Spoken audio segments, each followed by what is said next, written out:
Carpet takes up a huge area in your home. You mentioned tile too, or even wood floors. Tile, wood floors, upholstery. Yep. You know, it all just collects, viruses, bacteria, dirt, debris, dead skin, all kinds of stuff. And so what I do is I go in and I do hot water extraction. So there's two types of carpet cleaning. Explain what that is. I didn't know what it was. So there's two types.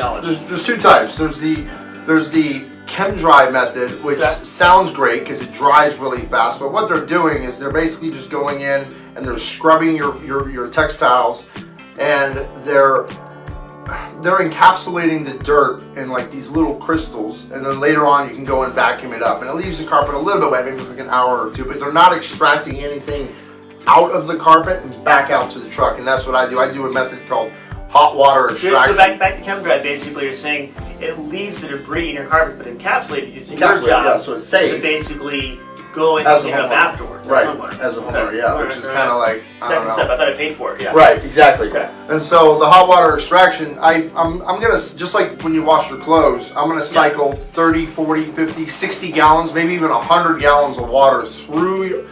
Now I'm doing this at 200 degrees, so I'm killing a lot of the viruses and bacteria that's in your carpet, and I'm extracting it back out to the truck. I'm rinsing it just like when you wash your clothes. That's what I liken it to. So also